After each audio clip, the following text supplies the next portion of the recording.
ആനയും മേളവും കുടമാറ്റവും വെടിക്കെട്ടുമെല്ലാമാണ് തൃശ്ശൂർ പൂരത്തിന്റെ മുഖ്യ ആകർഷണങ്ങൾ. എന്നാൽ ഇവയിൽ ഇരു ദിവസങ്ങളും അല്പം വാശിയോടെ വൈവിധ്യങ്ങൾ കൊണ്ടുവരാറുണ്ട്. ഇക്കുറി വാശിക്ക് പകരം സൗഹാർദ്ദപരമായിരിക്കും തൃശ്ശൂർ പൂര വെടിക്കെട്ട്.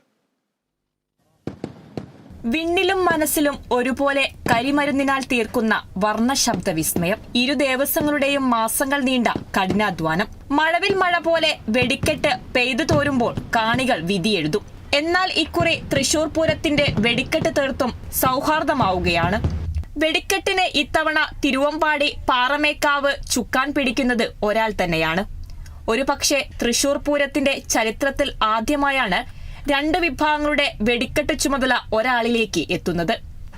മുണ്ടത്തിക്കോട് സ്വദേശി PM സതീഷാണ് തിരുവമ്പാടിയുടെയും പാറമേക്കാവിന്റെയും വെടിക്കെട്ട് ചുമതല നിർവഹിക്കുക. കഴിഞ്ഞ ദിവസം ഇരു വിഭാഗങ്ങളുടെയും വെടിക്കെട്ട് ലൈസൻസി ചുമതല അദ്ദേഹം ഏറ്റെടുത്തു. തിരുവമ്പാടി സതീഷിന്റെ പേരിൽ നമ്മളെല്ലാ പേപ്പർ വർക്കും കാര്യങ്ങളും നമ്മൾ എല്ലാവർക്കും അയച്ചിരുന്നു. അതേമാതിരി പാറമേക്കാവും അയച്ചിരുന്നു. അതിനിടയിൽ ഒരു ആക്സിഡന്റ് സംഭവിച്ചപ്പോൾ അതിനെ സംബന്ധിച്ചൊരു കേസ് തൃപ്പൂണിത്തുറയിൽ വന്നതിൽ പാറമേക്കാവിൻ്റെ ലൈസൻസി സാധിച്ചില്ല. ആകെ 2 ആഴ്ച സമയം തൃശ്ശൂർ പൂരത്തിനേ ഉള്ളൂ. അപ്പോൾ വേറൊരു ലൈസൻസിനെ കിട്ടാനായിട്ടുള്ള ബുദ്ധിമുട്ടും ആ സാഹചര്യം വന്നപ്പോൾ ജില്ലാ കളക്ടറും ADM-ഉം തിരുവമ്പാടി പ്രസിഡന്റ്, സെക്രട്ടറി, കൺവീനറായിട്ടുള്ള ഞാനും അവിടെ വിളിച്ച് സംസാരിച്ചു. 2 കൂട്ടരും ഒരുമിച്ച് ഒരു ലൈസൻസിയുടെ പേരിൽ ചെയ്താൽ നന്നായിരിക്കും, അങ്ങനെ അത് അനുവദിച്ചു കൂടെ ചോദിച്ചു. അപ്പോൾ ഞങ്ങൾ തുറന്ന മനസ്സോടെ ഞങ്ങൾ പറഞ്ഞു അതിന് ഞങ്ങൾക്ക് സമ്മതമാണ്.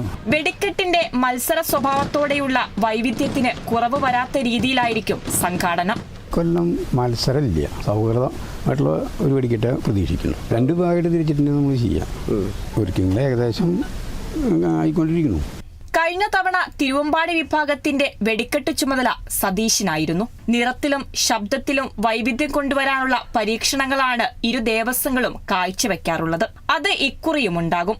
19-നാണ് തൃശൂർ പൂരം, 17-ന് വൈകിട്ട് സാമ്പിൾ വെടിക്കെട്ടും, 20-ന് പുലർച്ചെ പ്രധാന വെടിക്കെട്ടും നടക്കും.